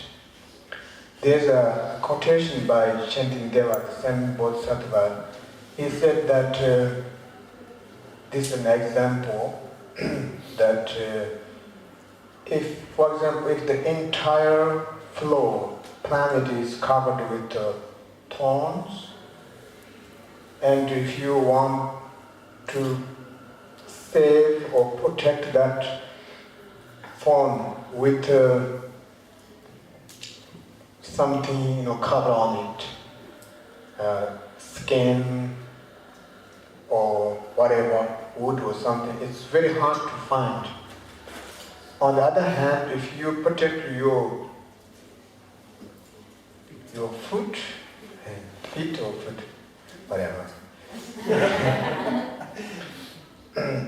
If you protect your foot, then you don't need to do anything on that planet. You just simply can walk without harm. So mostly the anger's created by ourselves. We are the one judge everything, how people talk. Of course, when we judge this, we also show reactions people don't like. But if we protect our own anger, understanding that the benefits of patience, and then there won't be problem. And if there will be problem, we also continue to emphasize on that. So in Tibetan Buddhism, as a practitioner, if somebody irritates you, looks you, something funny, says something bad, it is a wonderful opportunity to practice patience. And on the other hand, also we see some people is very aggressive, agitated, considered as a, like crazy child that mother loves even more than others. Because this person is totally controlled by anger, and he or she doesn't have a really power to control. So that's why it becomes object of compassion as well. Oscar. Hi, Lama Karma. Thank you for coming, and I really enjoyed your introductions and meditation and meditation. Gracias. It felt very at home for me. Tayepa. Maybe I should talk to you about this. It's interesting because Tayepa is a totally Tibetan term. Tayepa is good in Maltese, but in Tibet, Tayepa means boundless, limitless, beyond. Yeah, so Tayepa. Okay, sorry. And in both your talks, you have placed emphasis on happiness and liberation from suffering. Now, of course, meaning no disrespect, but this point comes up for me, and I really would like to clarify it. The whole of Tibet is very sadly subjugated by China. And that is, of course, not a joyful situation. His Holiness, the Dalai Lama, is living in self-imposed exile. And every few months or so, a brave Tibetan monk or nun, they set themselves on fire in protest against the subjugation of Tibet. And that is a situation that is very, for me, very painful and very full of suffering. So how would you relate this practice of happiness and liberation from suffering, but what actually is going on here and now, in this painful situation? Right. And I apologize if I brought up painful. No, that's actually situation. no. There's no any strange questions. Whatever question is good. As you know, all the Buddhism, Tibetan Buddhism, is no difference. Focus on karma. Karma is very important. And we as a Tibetan lost our country. It's very sad. But I'm an honest person, I don't really, what I think maybe, there's, like we as Tibetan people did something wrong, that we don't have enough merit to continue our country. I don't totally blame to Chinese government or anything like that, because karma is very, very sensitive, very, very important, and there's the time, sometimes the aspiration of others, negative aspiration ripens our aspiration. Maybe we didn't do enough aspiration, or didn't enough to practice, so that's maybe the cause we lost our country. And nowadays we are losing, monks, as you mentioned, but our leader, like, of course, largely his name is Dalai Lama, and also my own lineage master, his name is Karmapa, is the order of this lineage, constantly, asking or requesting monks not to do that, because life is very precious, and it is very important to continue. Especially, we don't have so many Tibetan people. One life is very precious. But this is happening again and again out of desperation, out of sadness. But as a practitioner, I really, of course, it is very sad. I just constantly praying for them. But I really don't have further comment, because I don't know nothing about politics. And I totally dedicated for the religious function, and I think that's pretty much. Yes. Mm-hmm. Yes. What can I do about laziness? What can I do about laziness? In Buddhism, the laziness comes from not understanding about impermanence. Which means that life is unpredictable, it can be very short. Therefore, today we start the day as a practitioner. When you start the day, you think about impermanence. I want to do something really good, otherwise I cannot have this day again. So, if you are a practitioner, we do practice. If you are not, you say, I do something meaningful for oneself. I don't want to waste my energy for meaningless things, because it's impermanence. So impermanence is very important to be diligent.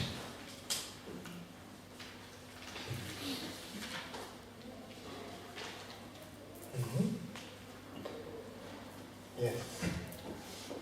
You mentioned the importance between transmission between a guru and disciple, but we here do not always have the benefit of having a guru in front of us, or the benefit of speaking or being in the presence of someone like that. Would you have any guidelines in situations like this? I think you do have, because, for example, like whether or not I can sometimes function as guru to teach my lineage.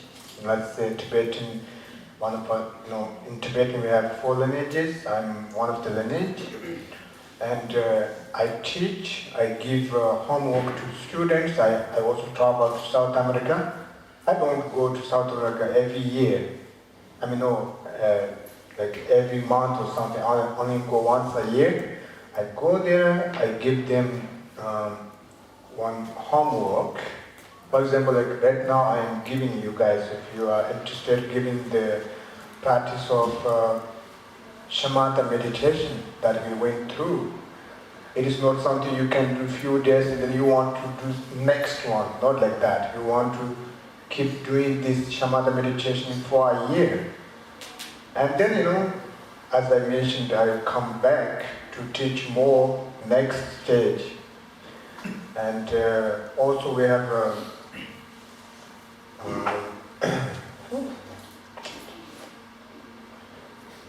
at the end. Why it's so hard to remember? He practiced a lot from Tibetan Buddhism, same lineage that we have, and he has agreed that he can help with the group. So that's why you can do this shamatha meditation every week if you would like to, or whenever your time allows. And then tomorrow I give Chinese Avalokiteshvara empowerment. It is a chanting form to the compassionate deity we call. Avalokiteshvara is a deity, and also like His Holiness Dalai Lama, His Holiness Karmapa, a lot of Tibetan masters, the emanation of Genese, who's the embodiment of compassion and antidote for anger. So I would give that initiation tomorrow, and I already record the sadhana, the chanting part. It is very short, probably takes like 15 minutes, so we can add that. That is totally enough for the beginners, like for a year homework. You know, if you're really interested, next time I can come and you have to buy my ticket. And I can give the next stage, you know. That's how I do in different other places. So I don't see this not different. And I also told him that I can also talk through Skype. I can give teaching and on broadcast teaching. Sometimes do project together. Yeah. Well, I think there's one. Yeah, maybe you first. Would you be able to free your mind from desires? Mm-hmm. Definitely. If you walk towards that, When you talk about desire, I think desire is quite a big subject. Maybe you think about desire to what? It is private. Yeah, it is. If you talk about desire to material, then other desire, there are many desires, and what we do normally, desire is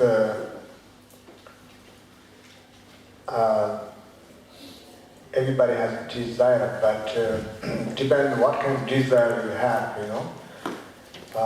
When we practice Dharma, there are some wishings, desires to help others, homeless children, release animals. Those are considered positive actions.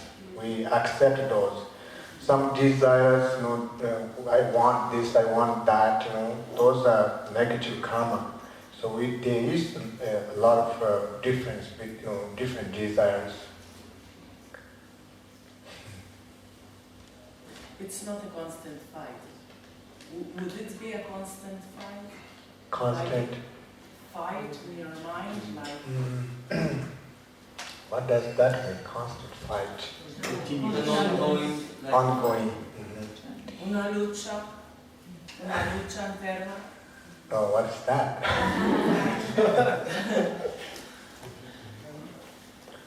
I think we only have one concept.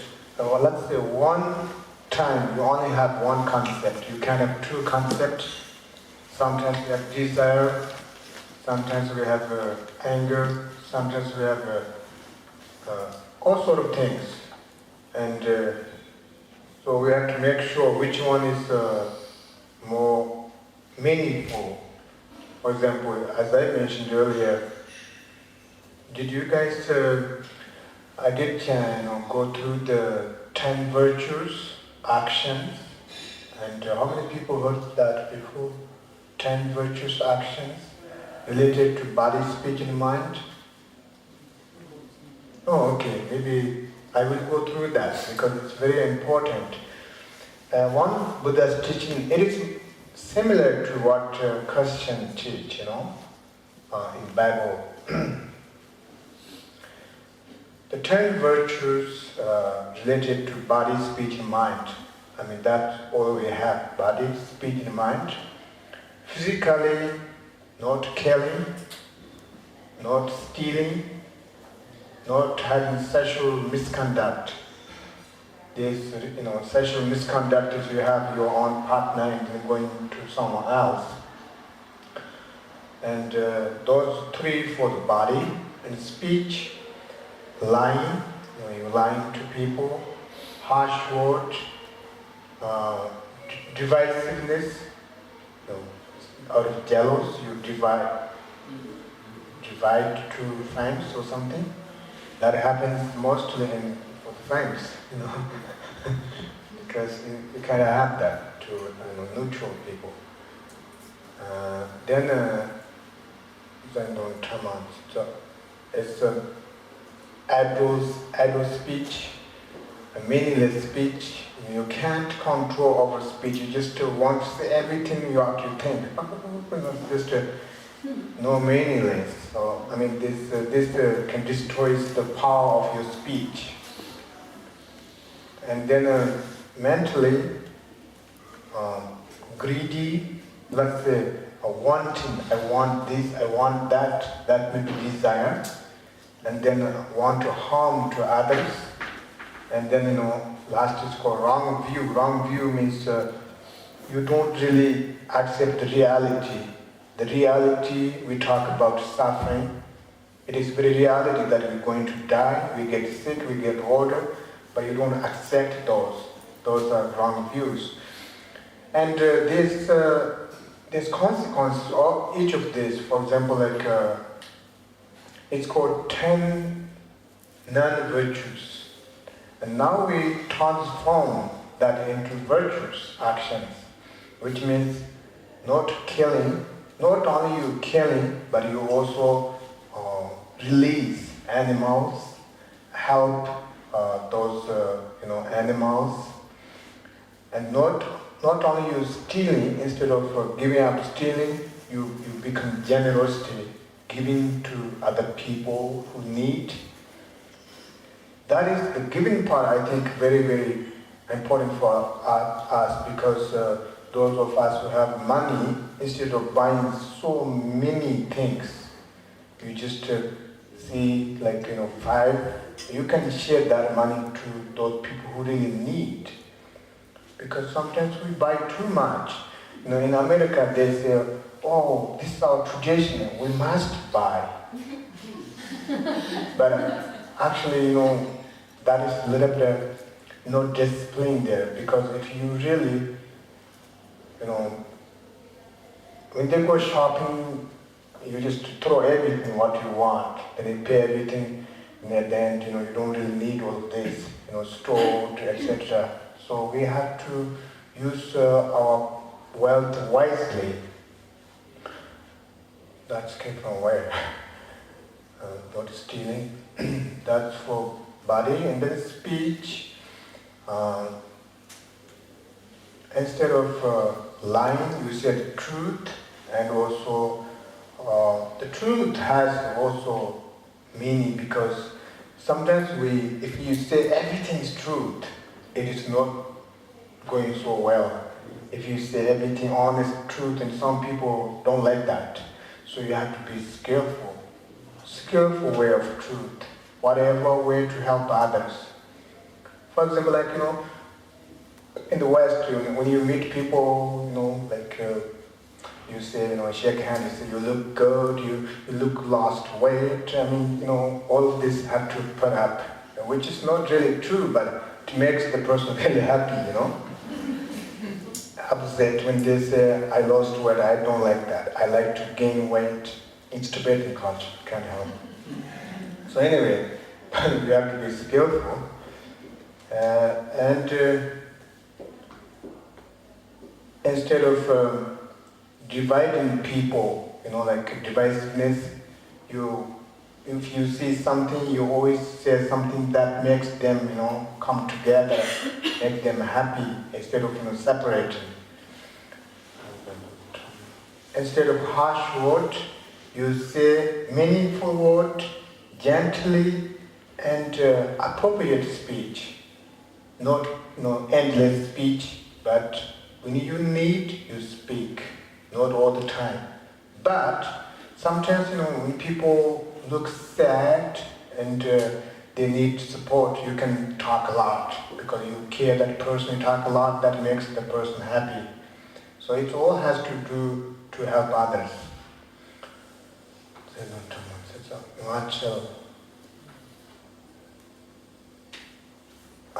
That comes from the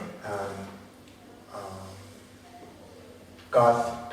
Gossip, normally give up, but when you need, if somebody needs, you have to gossip to help others. Then mentally there are four, as I mentioned. Desire, I want this, I want that. So you try to be content. Whatever you have, you can share those to people. You try to be content what you have. The joy of life is contentment. You have whatever life you have, you're content because everybody has your own beauty. It doesn't matter what physical condition you have. You really have your own beauty because people normally don't satisfied, want to be, like myself. I want to be a little bigger. But I do actually enjoy what I have now. But that is Tibetan tradition, If somebody says you look very skinny, we don't like that. So etc. Contentment. And then second is instead of abandoning harming to others, you try to be compassionate and try to help others. Then lastly, the wrong view, you just accept the reality. So those are, we call 10 virtuous actions, and when it goes opposite, it's called non-virtuous actions.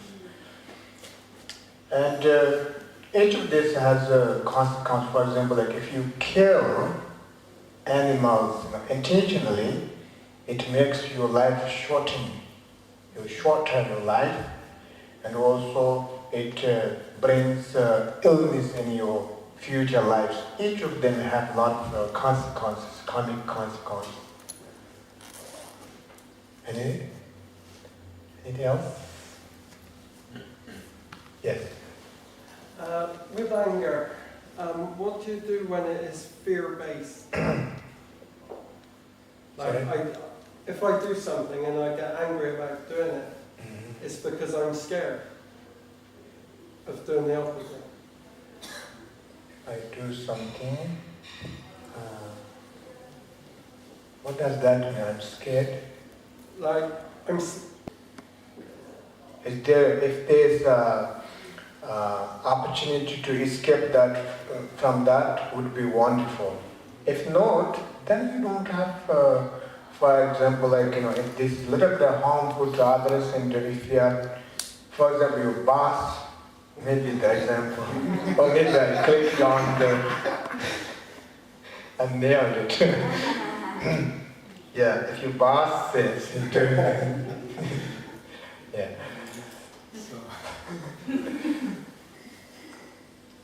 To protect your job, you have to say yes, but you confess. There's no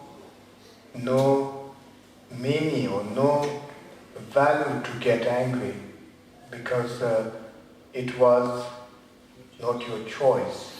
You have to maintain your job, you have to say that, but also it is very important to confess both yourself and your boss situation because maybe the yes made big difference,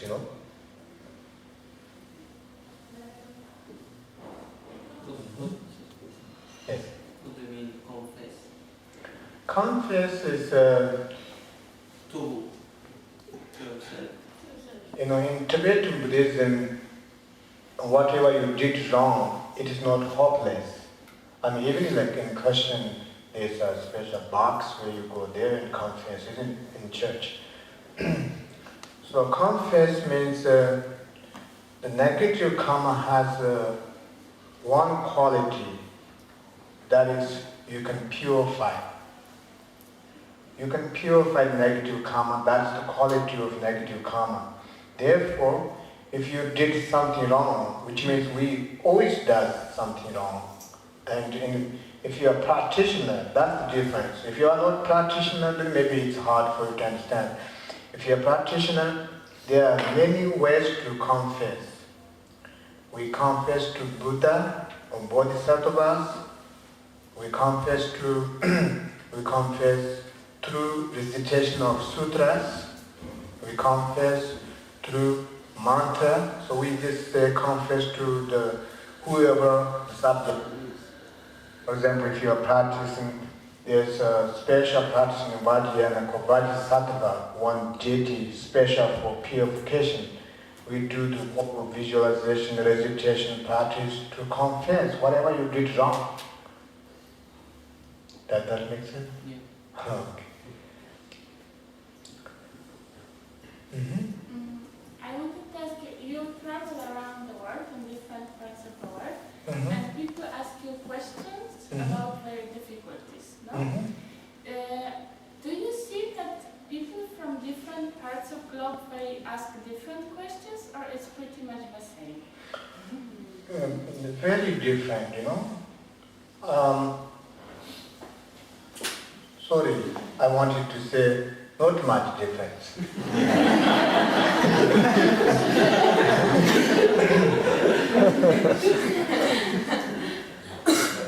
And Tibetans doesn't ask almost none when teachers teach.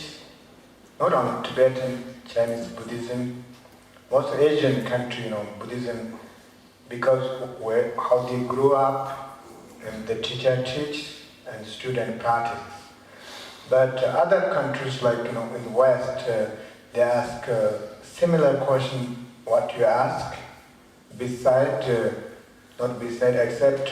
we have private interviews, we call interview. At that time they ask a lot of questions about relationship, etc.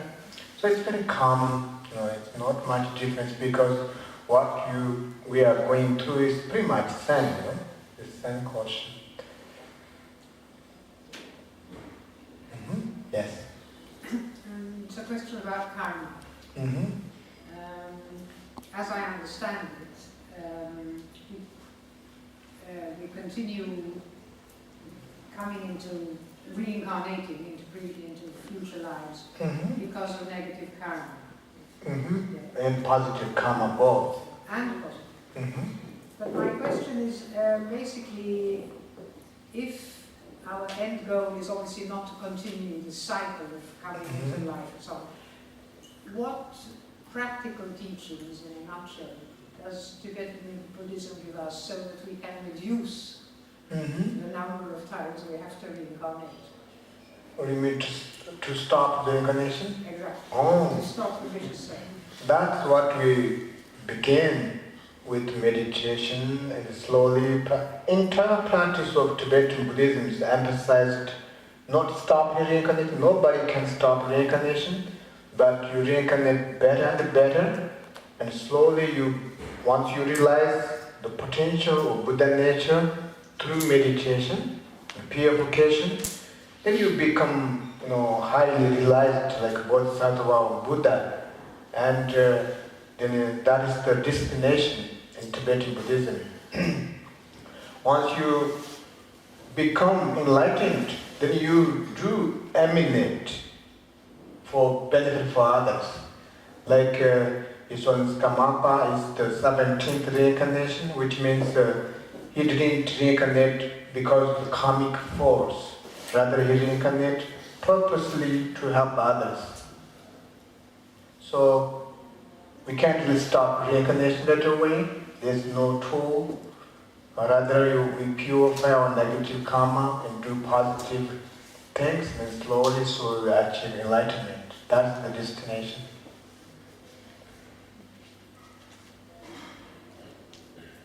Yes? Two questions. If you're the boss and the people that you employ are not doing a good job and you have to get angry at them or make them work, how do you get angry at them without being angry inside? That's my first question. Second question is, people that live in poverty, is that their karma to be in poverty? Good question. To be boss is more like to be teacher, almost same. My position is almost same as yours if you are boss. It takes skill. The skill means people can make mistake, but you don't want to correct every minor mistakes. Small mistakes here or there, you don't want to, like every time I know sometimes, you see something wrong, oh, this is wrong, that's wrong. You want to just, of course, check it. When you see somebody make a little bit of mistake, you try to, kind of collect together. And what you would like to do, I never took care of such job thing, but I think most important part is that once it's enough, you want to have a meeting. At meeting you want to be calm, not angry, calm, but you want to explain details, everything what's going on. That's the first choice. Second, then if they do again and again, then maybe you have to show your wrathful side a little bit, You have to balance between those, Because as a teacher, I can't show the wrathful side, pretend I'm so nice. Smile all the time. But in Tibet, teachers are actually quite different because we, as a student, follow the master step. If the master beats us, we consider it a blessing to remove obstacles. When you really have that kind of confidence, it works. Yes. The second question was poverty. Yeah, definitely.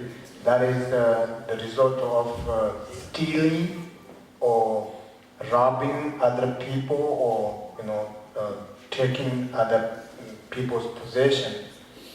That is the second aspect of the negative karma of body, stealing. The result will be poor and experience a lot of hunger, thirst, etc.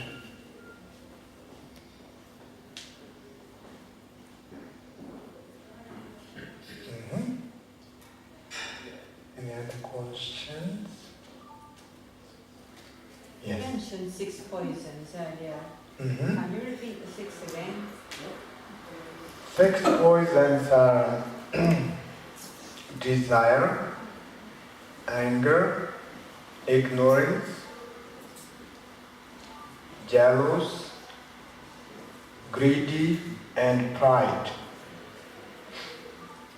Thank you very much. Mm-hmm. Yes. Is desire a non-virtue also? Sorry? Did you say desire is a non-virtue also? Non-virtue? Yeah, the negative side of desire. Desire has many aspects. One, the desire is sexual desire. It's not really considered a virtue. It is not really positive thing. It does create negative karma too. Sexual desire, because you have strong affective emotion, and when you does that, and it has consequences.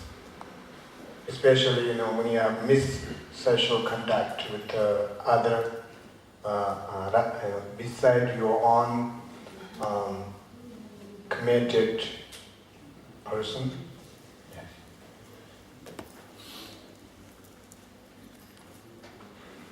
Yes. Mm-hmm.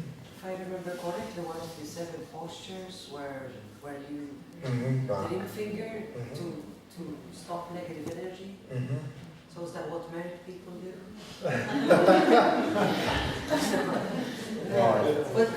What is that exactly? Can you elaborate on that? That has to do with practitioner who really practicing the channels and these things. No, it is not really the couples, but practitioners really practice on channels, and sometimes, due to physical condition, some people are very sensitive to lose this by itself, so it helps to block that negative energy.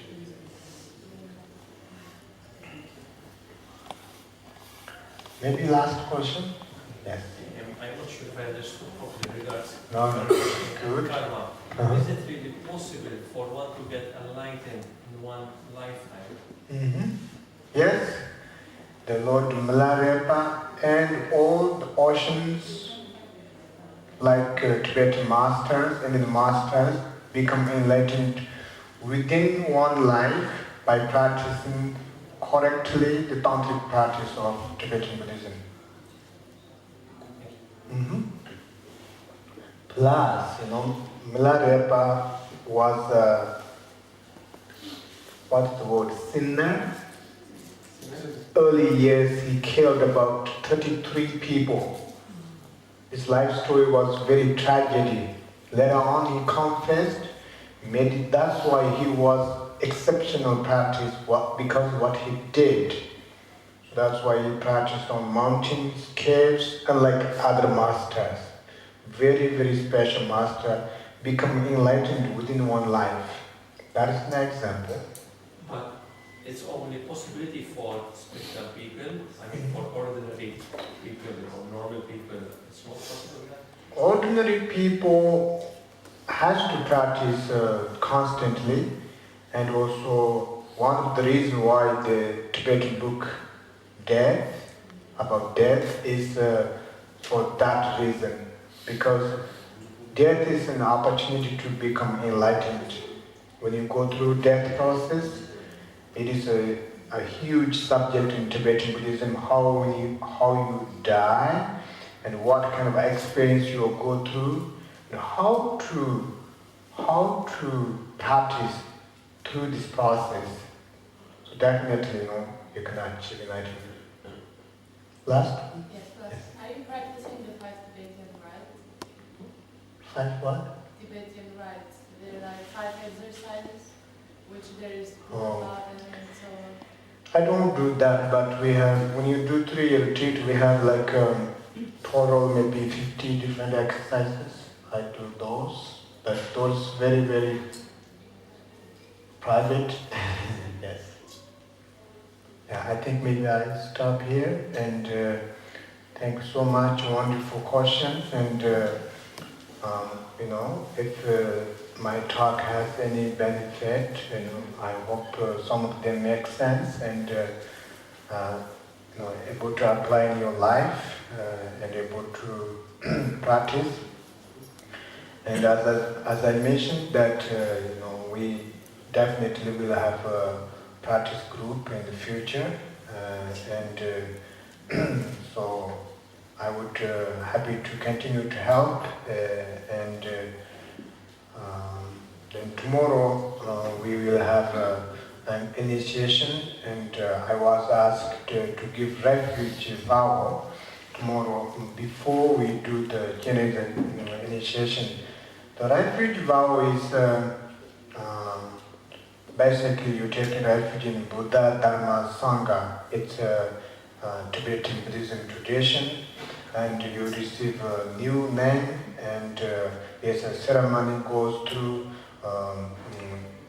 that event, and it is absolutely up to individuals. You are totally fine. It doesn't mean that once you take refuge you can't go to church or anything like that. You can go to church. You don't have to change anything when you become Buddhist or practice Buddhism. Simply change your mind, more compassionate, more loving, and more happier through meditation. You don't have to change your clothes. You don't have to change, your makeup. Anything else, skirts or anything, shoe shine or whatever. It doesn't have to change anything, nails, how they paint. Nowadays they have 5-colored, you know. You don't have to change anything, simply change your mind, really, you know, compassionate and more care with anybody. Maybe up until now you may not feel that only people are feeling, but animals doesn't feel, insects, you know, these are just something nobody, but they are very, very important, creatures that have same feeling like ourselves, want to be happy and free from suffering. So I hope my visit make a little bit sense. And lastly, I would like to do the dedication of merit of this afternoon session for the benefit of all beings. Especially we dedicate this merit to the world where we have a lot of disasters in different places, you know. They are talking about like World War II, etc. So we really pray for that. Nothing will happen, everything goes well. And especially you can also dedicate this merit to your own friends, family who are in sick or difficulties. So we pray for them sincerely.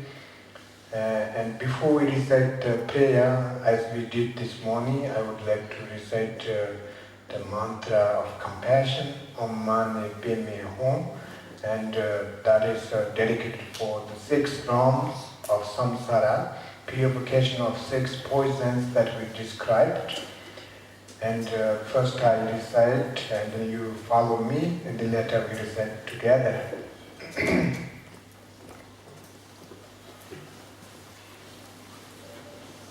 Om Mani Padme Hum. Om Mani Padme Hum. Om Mani Padme Hum. Om Mani Padme Hum. Om Mani Padme Hum. Om Mani Padme Hum. Om Mani Padme Hum. Om Mani Padme Hum. Om Mani Padme Hum. So now we chant with melody. If I have any voice, let's see.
see.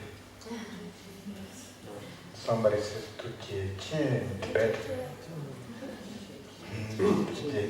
She. I speak Chinese too. Then about. That's in Hindi.